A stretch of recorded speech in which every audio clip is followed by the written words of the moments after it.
S'il existe bien une chose commune à tous les êtres humains, c'est le désir de réussir sa vie. Personne ne vient au monde en se disant j'ai envie de rater ma vie, j'ai pas envie de réaliser de grandes choses. Ça n'existe pas. C'est en cours de route que parfois les ardeurs sont refroidies en raison des challenges, des difficultés que l'on peut connaître et de tout ce à quoi on est exposé en tant qu'humain ici-bas. Il y a des clés. Il y a des clés que l'on peut utiliser pour ouvrir les portes du succès. En tout cas, pour augmenter nos chances d'accomplir ce que l'on a envie d'accomplir.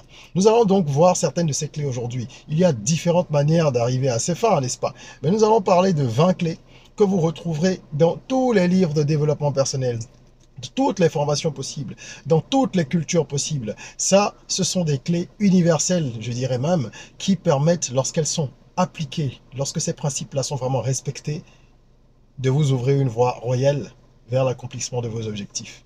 On en parle tout de suite. Je suis Régis Sezin, entrepreneur multipotentiel, conférencier, formateur et artiste. Je partage avec vous sur cette chaîne du contenu propulsif pour vous aider à rêver, oser et créer. Hello les rocks, j'espère que vous êtes solides. Moi je suis en parfaite forme et je suis plein de gratitude envers l'univers. Aujourd'hui on va parler de 20 clés qui vous permettent d'accélérer le processus vers la réussite, en tout cas d'augmenter vos chances de réalisation. Et ce sont des clés qu'il est important de connaître, d'appliquer, de garder à l'esprit. Parce que généralement, le problème, c'est que quand les gens ils regardent une vidéo de ce genre ou qu'ils lisent un livre, qu'ils vont aller se former, les informations qu'ils ingèrent, ils ne les mettent pas en pratique. Ça ne sert à rien.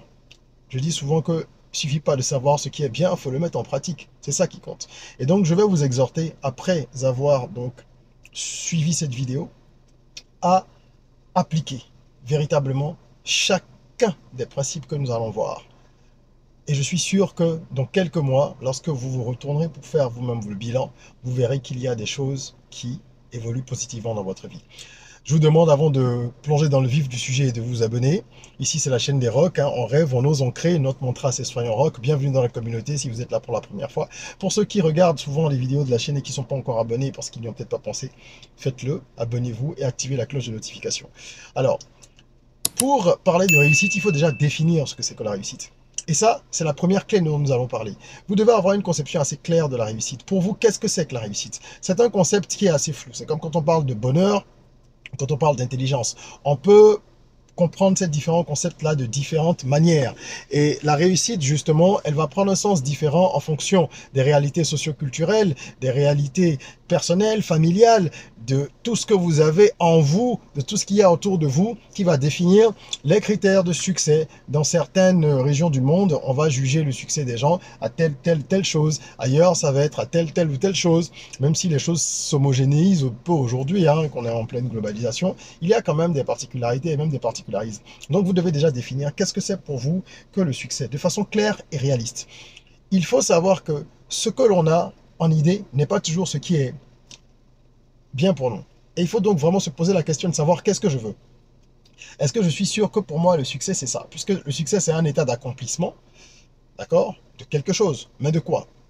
Vous avez envie, par exemple, de faire de la politique, de devenir maire, ministre, etc. Est-ce que vous êtes sûr que tout ce que vous allez découvrir dans ces fonctions-là, ça va vous plaire et que vous allez pouvoir gérer ça de façon optimale? Quand j'étais plus jeune, quand j'étais adolescent, je voulais être avocat. Oui, quand j'étais ado, je voulais être avocat. Jusqu'à, je crois, 13 ans. Et ensuite, j'ai eu quelques discussions avec ma mère. J'ai eu la chance d'avoir des discussions éclairées avec elle. Et je me suis rendu compte, grâce à ces discussions-là, et en suivant quelques reportages aussi à l'époque, je me souviens, que c'était pas fait pour moi. Parce que, évidemment, j'avais des capacités oratoires, j'avais une bonne capacité mémorielle, j'arrivais à convaincre les gens facilement. Donc, mon entourage s'est dit oui, pour être un bon avocat, et je trouvais que ce serait intéressant. Je voyais l'exercice un petit peu, comment les gens vont faire leur plaidoirie et tout ça. Je trouvais ça très intéressant puisque j'ai toujours aimé parler et j'avais déjà eu des prix en art oratoire très jeune.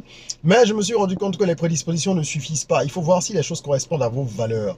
Et ça, c'est important. Ça m'amène à faire le lien avec la deuxième clé. Vous devez connaître vos valeurs parce que ce sont les valeurs que vous allez croiser avec vos objectifs initiaux de vie pour voir si ça colle. Moi, j'ai du mal à supporter les injustices, de façon générale. Donc, en y pensant, je me suis dit, ce sera une très mauvaise idée pour toi de devenir avocat. Parce que tu vas être dans un monde où la justice des hommes n'étant pas celle de Dieu, elle est souvent injuste, en réalité, entre les magouilles entre les erreurs judiciaires, tout ce qu'il y a, c'est pas évident que tu t'épanouisses. Tu vas certainement trouver qu'il y a beaucoup de choses qui se passent mal dans ce monde-là et ça va mal se passer. Tu peux devenir rapidement un pion également qui dérange les gens parce que si tu refuses certaines pratiques qui en fait ont cours dans le milieu, ben, tu deviens l'ennemi du milieu et l'ennemi du système. Voilà comment est-ce que lorsque vous prenez vos valeurs et que vous allez croiser ça avec vos objectifs ou vos rêves, vous pouvez commencer à éliminer un certain nombre de choses qui vous paraissaient logiques et vous dire non, finalement, pour moi, la réussite, c'est pas ça.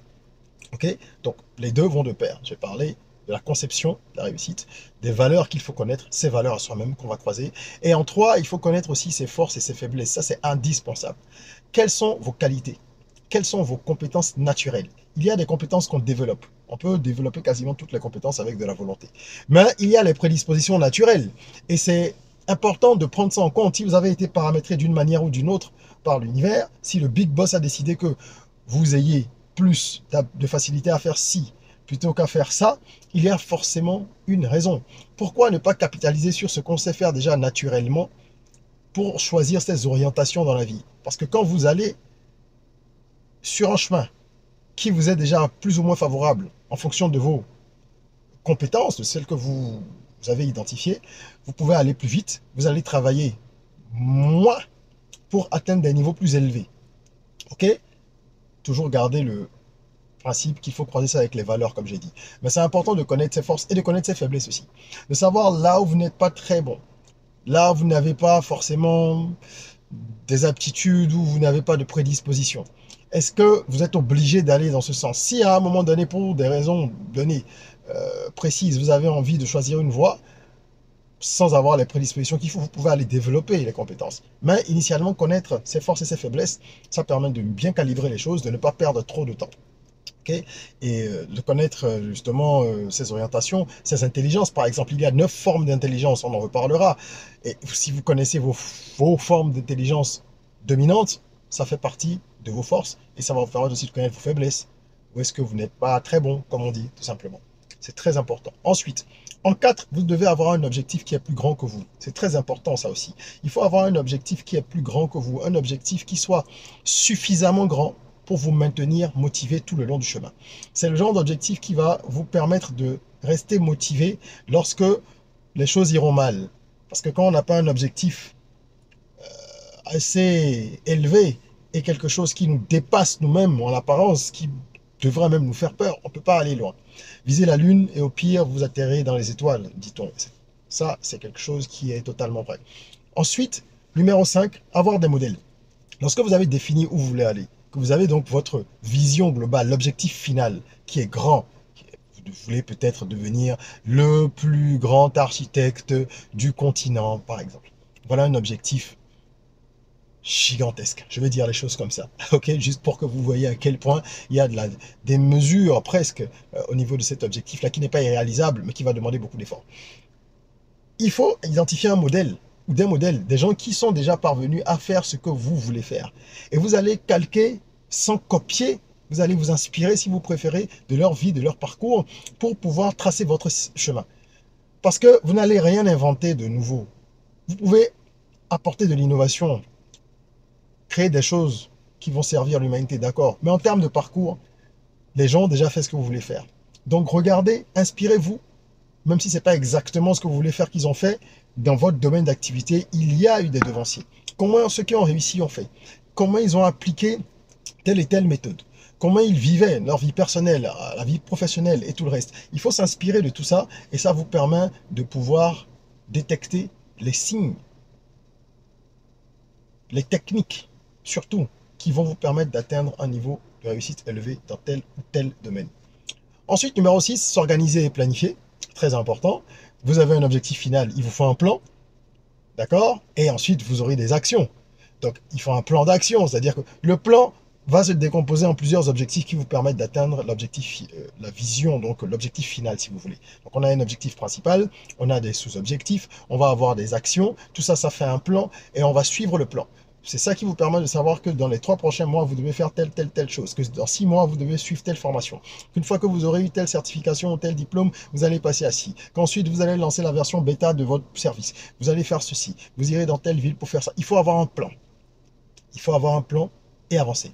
Et pour avancer, justement, Il faut avoir une bonne routine et c'est ça le point numéro 7. Vous devez mettre en place une routine.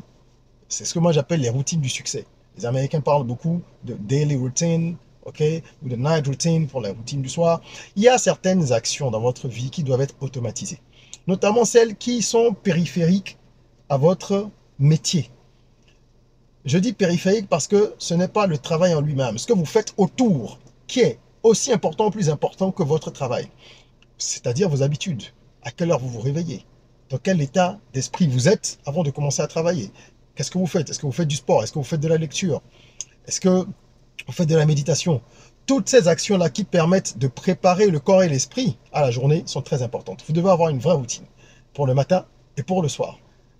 Ça aussi, c'est des éléments dont nous parlerons plus en détail dans des vidéos spécifiques. Mais il faut intégrer une routine à votre vie pour éviter de vous laisser comme ça conduire et avancer, suivre le flow sans avoir un cadre. D'accord? Vous allez ensuite, en numéro 8, mettre la formation au cœur de votre parcours. Vous savez où vous voulez aller, vous avez identifié des modèles, vous avez une routine, etc. Qu'est-ce que vous faites maintenant? Vous allez vous former. Et la formation, elle est continue. Ce sont des livres, ce sont des séminaires, ce sont des films, ce sont des documentaires, ce sont des échanges avec des mentors. Ce sont plusieurs activités différentes qui ont un seul but final, c'est de vous permettre d'être compétent, toujours plus compétent, et d'être toujours à jour. Parce que, quel que soit le domaine que vous choisissez, les choses vont très vite aujourd'hui. Il faut se maintenir en forme et à jour pour être toujours au top. Ok? Vous allez ensuite apprendre à saisir les opportunités. Ça, c'est le point numéro 9. Ça veut dire, entre autres, savoir prendre des détours. Vous avez un plan, vous savez où vous allez, mais parfois en chemin, vous êtes obligé de faire des détours.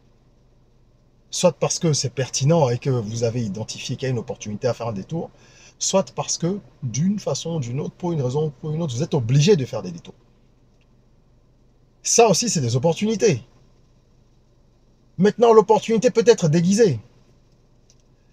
Il y a beaucoup de choses qui nous arrivent et nous ne parvenons pas à savoir que c'est une opportunité, en fait, pour moi, si je fais ça maintenant. Parce qu'on pense que le plan doit se dérouler exactement comme nous l'avons défini. Non, il y a une interaction entre ce qu'on veut, ce qu'on essaye de faire et ce que le suprême a décidé pour nous, le big boss, ce qu'il veut que nous accomplissions aussi. Il y a également le résultat de nos actions précédentes.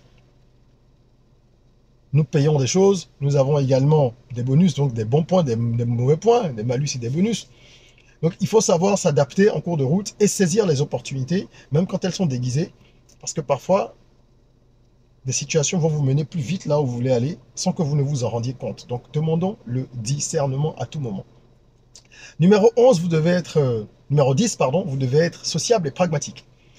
Et ça implique deux choses. Sociable, c'est être ouvert aux autres. Vous ne pouvez pas être une île, vous insulariser, non. Il faut être concentré sur sa vie, c'est vrai, apprendre à aimer la solitude pour ses bons côtés, mais vous devez être sociable parce que vous avez besoin des autres pour avancer, dans une certaine mesure. Il faut trouver un équilibre, quoi. Tout en restant lucide, c'est ce que j'appelle sociable et pragmatique, parce qu'il faut savoir que les gens chercheront toujours à vous utiliser. Ça, c'est la nature humaine. Et votre pragmatisme doit vous amener à comprendre ça, pas pour jouer le jeu, mais pour vous prémunir justement des personnes manipulatrices, mais savoir aussi qu'à des moments donnés, il faut jouer le jeu. Parce que nous sommes dans un jeu d'échecs en fait, c'est une partie d'échecs. À tout moment, les gens vont essayer d'abuser de votre confiance, de votre gentillesse, d'obtenir des choses de vous. Quand vous le savez, vous gérez ça autrement. Ok? Vous jouez le jeu des gens parfois, parce que oui, dans un monde où tout le monde manipule tout le monde, vous serez obligé de manipuler les gens parfois aussi. Autrement, vous serez toujours la victime. Donc, il faut être sociable, mais il faut être pragmatique. Il ne faut pas penser non plus en étant sociable que tout le monde vous aime, que tout le monde veut votre bien. Il ne faut pas être naïf, quoi. Il faut être réaliste, il faut être... faut pas non plus se renfermer en disant l'homme est méchant, je ne vais plus nulle part, parce que c'est vous que ça va desservir. Donc, il faut trouver le juste milieu dans les relations avec les autres et pouvoir en tirer... profit, parce qu'ils vont en tirer profit aussi. C'est le jeu de la vie. Ensuite, numéro 11, l'audace. Évidemment, vous voyez bien que c'est le trait d'union entre le R et le C de rock. Rêver, oser, créer. Celui qui n'ose pas ne peut absolument rien faire. Vous devez prendre des risques. Calculer, oui, d'accord, dans une certaine mesure, parce que parfois, il y a des risques qui ne sont pas calculés, qu'il faut prendre. Si vous voulez vraiment réussir et parvenir à faire des choses que les autres n'ont pas encore pu accomplir, en tout cas de façon exactement similaire, ou rentrer dans le cercle, comme on dit, les 1%, hein, ces personnes qui ne sont qu'un pour cent environ de la population mondiale et qui sont celles qui dominent, gouvernent, pas au sens politique, dans tous les domaines, d'accord, s'imposent, se démarquent, il va falloir prendre des risques. Est-ce que vous pensez que quand Zuckerberg était en train de monter Facebook, ses amis, à part ceux avec qui il a monté Facebook et qui l'auraient entubé ensuite, est-ce que vous pensez que les autres accordaient du crédit à ce qu'il faisait? Pas particulièrement. C'est pareil, hein. McDo, le premier resto fonctionnait assez bien, mais personne ne pensait que ça deviendrait ce que c'est devenu. Donc il faut avoir de l'ambition, il faut être, comme on dit, bold, il faut essayer des choses qui ont l'air complètement folles. À partir du moment où vous avez la conviction que c'est possible, que vous vous donnez les moyens de le faire, vous allez avancer. Sinon, vous aurez toujours des résultats, on va dire, dans la moyenne. Pour atteindre des niveaux extraordinaires, il faut faire des choses extraordinaires. Il n'y a pas de magie. Il faut prendre des risques. Numéro 12, apprenez de vos échecs. En cours de route, les échecs, bien sûr, sont inévitables. La différence entre quelqu'un qui réussit et quelqu'un qui stagne, c'est que celui qui réussit à prendre ses échecs et il rebondit. Il pratique la résilience. Il va rebondir grâce à ses échecs et monter beaucoup plus haut. Donc il faut analyser ses échecs plutôt que de se morfondre. Il faut prendre une feuille, un stylo, rédiger un petit peu, écrire ce qui s'est passé dans une situation. Qu'est-ce que j'ai fait? Qu'est-ce que j'ai mal fait? Où est-ce que ça a foiré? Où est-ce que j'ai été inattentif, distrait? Où est-ce que j'ai pas été rigoureux, etc. On a toujours une petite part de responsabilité quand même dans un échec, même si c'est 1 ou 2%. Et quand bien même ce ne serait pas du tout votre faute, ce qui est assez rare, vous devez quand même voir ce qui a poussé à l'échec pour éviter que le scénario ne se reproduise. Ok? C'est suffisamment important pour que vous preniez la peine de consacrer un peu de temps à ce type d'exercice. Ensuite, numéro 13, vous devez être positif. Ça a l'air d'être comme ça, parfois des discours de comptoir, les gens disent ouais, ça c'est de la psychologie de comptoir, le développement personnel. Non, mais si vous êtes positif, vous verrez que les choses se passeront toujours différemment. Comme on dit, le verre est toujours à moitié vide ou à moitié plein, ça dépend de votre perception. Si vous avez envie de vous plaindre, ben, il sera toujours à moitié vide. Si vous voulez regarder les choses avec un œil positif et avoir une attitude qui ouvre les portes, une attitude propulsive, une attitude qui va contribuer à véritablement alléger le parcours, eh bien, vous devez être positif. Vous devez voir les choses dans leur aspect positif, parce qu'il y en a toujours un. Chaque bénédiction a ses contradictions, et chaque échec a son lot de bénédictions. Je vous invite à aller écouter l'album de développement personnel Soyons Rock, le lien en description. C'est un album de musique urbaine où je traite de thèmes de développement personnel en faisant de la musique urbaine. Donc c'est un concept assez original que j'ai voulu mettre en place pour que vous puissiez bâtir votre mental, le renforcer, tout en écoutant de la musique, donc de façon subliminale et de façon passive. Et donc, dans une des chansons de cet album, je dis clairement cette phrase, hein, chaque échec a son lot de bénédictions, et chaque bénédiction a ses contradictions. D'accord? Donc, il faut rester positif, se relaxer, s'offrir quelques moments de détente. C'est tout ça qui va vous permettre d'être beaucoup plus productif. Ok? Numéro 14. Être capable de donner sans recevoir. Alors là, on est presque sur une loi, non pas presque, on est sur une loi spirituelle. Ah, vous donnez pour recevoir. Et plus vous donnerez sans attendre en retour, plus vous recevrez. Maintenant, il ne faut pas penser qu'on est dans le cadre d'un échange avec une machine à sous, où lorsqu'on joue et qu'on a gagné, ah, tout de suite l'argent tombe et on ramasse. Non, c'est pas ça. Il y a des critères que nous ne maîtrisons pas en tant qu'humains, qui sont moulinés après dans la machine là-haut et qui vont définir quand est-ce que vous allez récolter les bénéfices du bien que vous avez fait. Mais vous ne devez pas attendre ça. Aimer Dieu, c'est aimer l'autre d'abord. N'attends surtout pas que ton voisin quémande à ta porte. Vous découvrirez aussi cette portion de phrase dans un morceau sur l'album. Et je pense que c'est un album qui va vous faire du bien. Il y a beaucoup de gens qui l'écoutent comme ça un peu en cure tous les matins. En 30 minutes, vous l'avez écouté en entier et ça vous booste. Donc, donnez, vous verrez que toutes les personnes qui réussissent font de la charité d'une manière ou d'une autre. Même celles qui sont des ordures. Hein. Parce que le bourreau des uns est le héros des autres. Même celles qui sont des ordures, vous verrez que soit elles participent à des œuvres de charité, soit elles entretiennent des gens dans leur village, soit elles font ceci, soit elles font cela. Parce que ça, c'est une règle immuable. Tu dois donner pour recevoir. L'argent, c'est une énergie. Il faut que ça circule, il faut que tu en donnes pour que ça revienne, etc. Il ne s'agit pas de gaspiller. Ah, ben, il s'agit de comprendre que ça fait partie de la composante du succès et même de la vie, parce que nous sommes des êtres humains, on doit apprendre à donner, pas que de l'argent, du temps aussi, du temps, de l'amour. On doit donner de nous-mêmes et donner ce que nous avons pour recevoir tout ça en abondance en retour. Ok? Point numéro 15. Faire des points d'étape. Lorsqu'on avance, il faut savoir introduire des mi-temps ou des arrêts de jeu. Il faut savoir prendre des pauses. Trop peu de gens font ça. Les gens continuent à courir, même quand ça ne marche pas, ou quand ça marche, ils continuent. Dans les deux cas, vous devez vous arrêter. On ne mène pas une course indéfiniment. Il faut faire le point et se dire, ok, j'avais des objectifs, où est-ce que j'en suis? J'avais un plan sur 10 ans, j'avais un plan sur 20 ans, où en suis-je actuellement? Est-ce que j'ai réussi telle chose? Est-ce que j'ai pas réussi? Pourquoi j'ai pas réussi ça? Pourquoi ça j'ai réussi? Comment je réplique le succès si justement j'ai réussi? Donc vous devez faire des points d'étape pour redéfinir les priorités, parfois faire des bifurcations, changer parfois de plan carrément, ça arrive, hein, ok? Ou décider d'atteindre les objectifs autrement. Et c'est à ça que les points d'étape servent. Sinon, vous allez voguer, vous n'allez pas apprendre de vos échecs, vous n'allez pas apprendre non plus de vos réussites. Et ça, c'est que vous vous mettez totalement sous la bannière du hasard, et ça n'a pas de sens, quoi. Là, vous vous dites, bon, c'est le sort qui décidera, j'avance. Non, il faut essayer à un moment donné de prendre également ses responsabilités. D'accord? Et ça m'amène à parler du point 16. Lorsque vous faites les points d'étape, vous devez apprendre à vous récompenser pour vos succès, aussi petits soient-ils. Lorsque vous réussissez certaines choses, récompensez-vous. Ça commence par le fait de se féliciter, tout simplement. Et ensuite, faites-vous plaisir. Si pour vous la récompense, c'est aller manger une glace, allez manger une glace. Si c'est regarder un film, regardez un film. Si c'est faire un voyage parce que vous en avez l'habitude ou les moyens et que c'est comme ça que vous décidez de vous récompenser, faites-le. Et bien sûr, les récompenses seront probablement proportionnelles aux différents succès. D'accord? Donc c'est à vous de définir comment vous devez faire ça, mais apprenez à vous féliciter, à vous récompenser. Ça renforce le moral. Ça permet de tapisser un petit peu les choses et surtout de repartir encore plus fort. C'est comme quand on fait une trêve et qu'on se dit, allez, bon, je souffle un peu là, je suis fatigué, je reprends des forces, et puis bam, je repars pour la course. Ok? Et vous repartez avec une injection supplémentaire de confiance en vous-même. Il y a une dose supplémentaire de confiance en soi qu'on va acquérir quand on arrive justement à se féliciter, à se récompenser et on repart à bloc.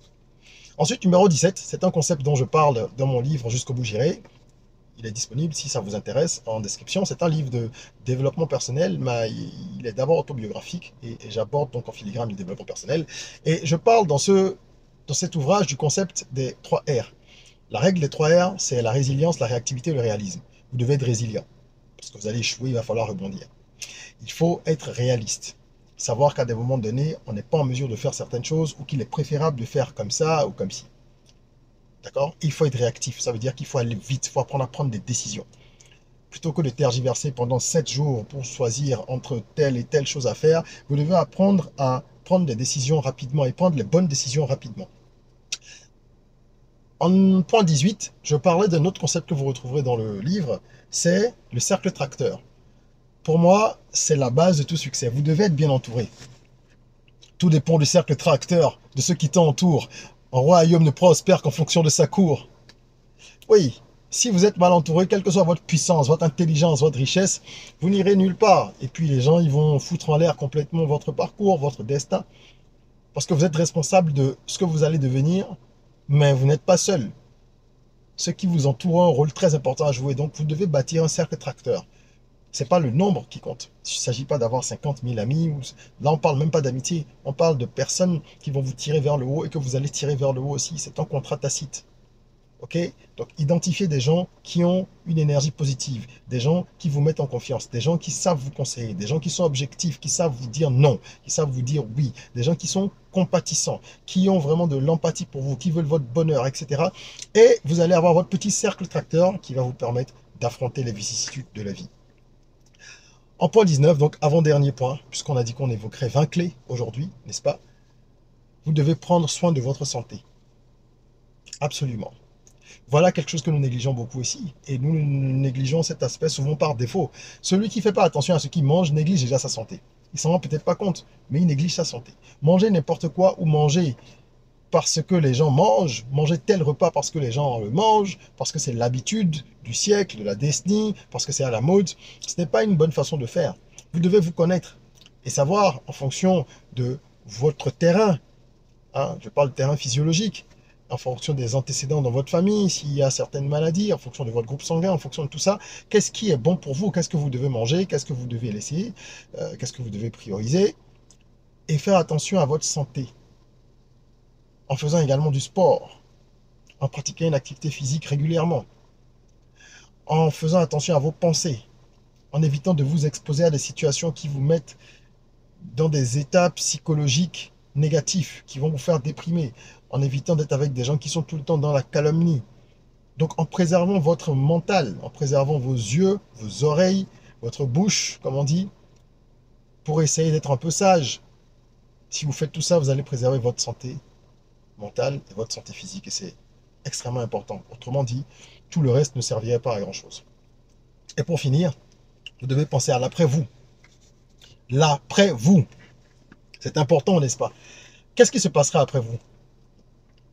La majorité des gens se contentent de vivre comme ça.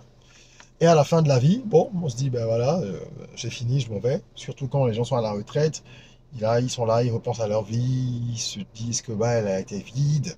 Il y a beaucoup de gens comme ça hein, qui pensent en fin de vie que leur vie a été vide, ou en tout cas qu'ils n'ont pas fait ce qu'il fallait. Oui, mais ce qu'il fallait, c'est quoi? Nous devons prendre le temps de réfléchir à tout ça. Et ça ramène au point 1. C'est pour ça que je finis par ce point. Pour vous, c'est quoi la définition du succès et de la réussite? Oui, de l'argent, d'accord, tout le monde en fait, mais on est très loin d'avoir une définition complète. Pour vous, c'est quoi? C'est avoir du temps libre? C'est passer du temps avec vos proches? C'est quoi? C'est aider les plus démunis? Qu'est-ce qui est de plus important qui va vous survivre, que vous allez pouvoir réaliser, qui aura un impact même après votre passage? Ça compte énormément. Est-ce que vous voulez écrire des bouquins? Est-ce que vous voulez être un grand mathématicien parce que vous allez contribuer à faire avancer telle ou telle recherche? Si vous voulez être un avocat, est-ce que c'est vraiment pour défendre les causes perdues? Quelle est cette cause-là? Quel est cet objectif qui est plus grand que vous, qui vous dépasse et pour lequel vous allez vous battre? Parce que c'est une bonne façon de savoir si on est sur le bon chemin. Si pour vous, la réussite n'a une définition totalement égoïste et centrée sur votre personne exclusivement, vous êtes certainement en train de faire fausse route. Et même si vous atteignez vos objectifs, il vous manquera quelque chose en fin de compte. Donc je vous invite à appliquer ces différents principes, à utiliser ces 20 clés-là pour ouvrir les portes qui mènent progressivement vers l'épanouissement, vers le succès, vers la réussite.